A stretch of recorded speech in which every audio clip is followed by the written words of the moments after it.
আসসালামু আলাইকুম ভিউয়ার্স, আমার বাসায় কিভাবে আমি ইফতার আয়োজন করি আসুন আপনাদের সাথে শেয়ার করছি। তো আমি দুপুরে কি রান্না করব, দুপুরে না ঠিক সেহরির জন্য বা রাতের জন্য কি রান্না করছি তো এখানে একটুখানি দেখিয়ে দিলাম।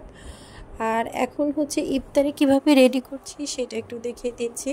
প্রথমে এখানে শুকনো মরিচ ভেজে নিলাম, আর হচ্ছে এইখানে নিয়ে নিচ্ছি আলু। আমি কিভাবে আমার বাসায় আলুর চপ করি বা আপনারাও ইচ্ছে করলে এইভাবে করতে পারেন। খুবই সহজ রেসিপি, কিন্তু খেতে অনেক মজা হয়। এইভাবে আপনারা হচ্ছে শুকনো মরিচ ভালো করে চটকিয়ে নিয়ে ভালো মানে সিদ্ধ করে রাখা আলুকে এখানে আপনার ভালো করে মিক্স করে নিতে হবে, ভালো করে মতে নিতে হবে, নয়তোবা আপনার যে গোটা গোটা থাকবে পরে খেতে কিন্তু ভালো লাগবে না। তো এর জন্য আমরা একটু লবণ মনে হচ্ছে কম, এর জন্য একটু লবণ দিয়ে দিচ্ছি। তো আপনারা চেষ্টা করবেন সবসময় ধনিয়া পাতা বা পেঁয়াজ দিলে দিতে পারেন, কারণ হচ্ছে পেঁয়াজ দিলেও ভালো লাগে, কিন্তু আমি পেঁয়াজটা দিই না। তো এইখানে আমি দেখতেই পাচ্ছেন খুব ভালো করে মিক্স করে নিচ্ছি। হয়তোবা এইভাবে ভালো করে মিক্স করলে এটা সুন্দর হয় আর কি। তো এই ভালো করে মিক্স করে নেওয়াটা কিন্তু খুবই জরুরি, নয়তোবা আপনার যে আলুর চপটা ঠিক মতো শেপ আপনি দিতে পারবেন না। তো এখানে আপনার ভালো করে শেপ দিতে গেলে কিন্তু অবশ্যই আপনাকে ভালো করে মথে নিতে হবে, মাখিয়ে নিতে হবে। তো দেখেন খুব সুন্দরভাবে হয়ে গেছে। তো এখন আমি আলুর চপগুলো বা বেগুনের চপ যেটাই বলেন সবগুলো ভেজে নিচ্ছি। তো এইখানে আমি বেগুনের চপ ভাজছি। আমি এখানে কিন্তু তেলের পরিমাণ খুব একটা বেশি নেব না, কারণ হচ্ছে বেগুনের চপ বলেন আলুর চপ বলেন ভাজার পরে যে এক্সট্রা তেলটা থাকে সেটা কিন্তু খাওয়া আমাদের শরীরের জন্য খুব একটা ভালো না। সরি। তো খাওয়ার জন্য খুব একটা ভালো না পিছনের কারণ হচ্ছে আপনি যখন পোড়া তেল খাবেন সেই ক্ষেত্রে আপনার আলসার, তারপরে হচ্ছে গ্যাস্ট্রিক, তারপরে বদহজম, গলা জ্বলা, বুক জ্বলা এই সমস্যাগুলো কিন্তু হতে পারে।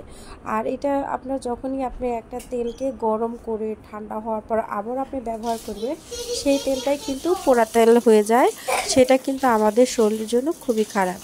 তো আমরা অনেকেই চিন্তা করি রোজার মাস ভালো করে ইফতারি করব বা ভালো করে ইফতারি রেডি করব। আমরা চেষ্টা করব এমনভাবে করার জন্য, এততে এমনিই কিন্তু তেলের খাবারটা অনেক হেভি খাবার হয়ে যায়। আবার সেখানে যদি আমি রিউজ তেলটা ব্যবহার করি সেক্ষেত্রে কিন্তু অনেকখানি রিস্ক হয়ে যায় আমাদের শরীরের জন্য, কারণ বেঁচে থাকার জন্য খাবারটা যতটুকু জরুরি ততটুকুই কিন্তু আবার মানে হেলদি খাবারটাও আমাদের অনেক জরুরি। যেহেতু আমাদের দেশের একটা নিয়ম বা আমরা ছোটোবেলা থেকে দেখতেছি এইভাবে আমরা চলে অভ্যস্ত, এর জন্য আসলে এই সব ছাড়া কিন্তু আমাদের ভালো লাগে না। তো আমরা চেষ্টা করব যতটুকু সম্ভব প্রতিদিনের তেলটা প্রতিদিন ব্যবহার করার জন্য। সেই ক্ষেত্রে কিন্তু অবশ্যই আমরা সবাই কিন্তু ভালো থাকতে পারবো। আর দেখতেই পাচ্ছেন আমি একে একে কিন্তু আমার যে আইটেমগুলো অর্থাৎ বেগুনি আলুর চপ ভেজে নিচ্ছি। আমি কিন্তু তেল এখানে বেশি ব্যবহার করছি না, কারণ হচ্ছে যতটুকু দরকার আমি কিন্তু দিয়ে নিতে পারবো। তো দেখতে পাচ্ছেন একে একে কিন্তু সবগুলো আলুর চপ আমি ভেজে নিচ্ছি। তারপরে হচ্ছে এখন দিয়ে দিব হচ্ছে বেগুন আপনার পেঁয়াজু।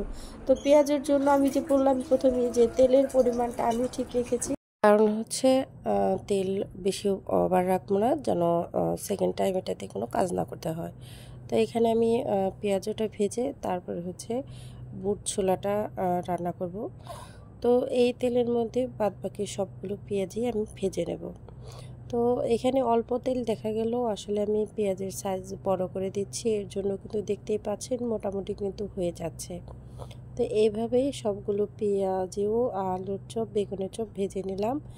এখন হচ্ছে দিয়ে দেব হচ্ছে এখানে আপনার বুট ছোলা যে সিদ্ধ করে রেখেছি সেটা ভালো করে পরিষ্কার করে নিচ্ছি। আর এই ছোলা সিদ্ধ করে দেখেন মোটামুটি খুব সুন্দর সফট হয়েছে, একদিন আগে ভিজিয়ে রাখলেই কিন্তু এরকম সুন্দর সিদ্ধ হয়ে যাবে। তো খুবই সহজ। আমি বাসায় কীভাবে রান্না করি, আমি সবসময় বুট ছোলা তারপরে হচ্ছে পেঁয়াজু এগুলো সব বাসায় করার চেষ্টা করি। আমরা কখনোই কিনে আনি না, আসলে মানে শখ করে যে 30 দিনের একদিন কিনে আনা সেটাও করি না। আর এভাবে কিন্তু পেঁয়াজও রান্না করলে আপনার বুট রান্না করলে অনেক মজা হয়। এই যে আলু আমি কিন্তু দেখতেই পাচ্ছেন হাত দিয়ে ভেঙে দিয়েছি, এইভাবে করে দিলে কিছুটা আলু কিন্তু গলে যায়, আবার কিছুটা আস্তে আস্তে থাকে, এতে কিন্তু আপনার বুটের স্বাদটা খুবই ভালো আসে। তা আমি এখানে কিছু আপনার শুকনা যে মশলা থাকে সেগুলো দিয়েছি, দারচিনি, এলাচ, তার তেজপাতা দিয়ে তার মধ্যে একটু হলুদ মরিচ দিয়ে কিন্তু একটু ভালো করে নেড়ে নিচ্ছি। তারপরে হচ্ছে দিয়ে দিচ্ছি হচ্ছে আপনার বুট। তো এই ছোলা বুট যেটা আমরা অনেকে আছেন শুধু ছোলা খান, অনেকে আছেন বুট ছোলা মিলিয়ে খান। আমার আবার বুট ছোলা মেলানোটাই বেশি ভালো লাগে, শুধু ছোলাটা তেমন একটা ভালো লাগে না, এভাবে আমার বেশি ভালো লাগে। তাই আমি বাসায় কিন্তু এভাবে রান্না করে থাকি। তো দেখতেই পাচ্ছেন এখন এই পর্যায়ে সামান্য একটু পানি দিয়ে দেব, যেন ঠিকমতো মশলাটা কষে যায় আর গন্ধটা না আসে।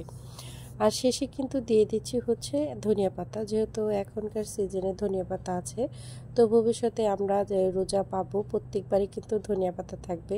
শীতের দিনে যেহেতু আস্তে আস্তে রোজাটা এগিয়ে আসতেছে, তাতে শীতের দিনেই পড়বে। যাই হোক, আজকের ভিডিওটা যাদের ভালো লাগবে অবশ্যই লাইক শেয়ার কমেন্টস করে জানাতে পারেন কেমন লাগলো, সাবস্ক্রাইব করে পাশে থাকবেন। আর মধ্যবিত্তের ফ্যামিলির ইফতারিগুলো কিন্তু খুবই সিম্পল হয়ে থাকে। সবাই ভালো থাকবেন। আল্লাহ হাফেজ।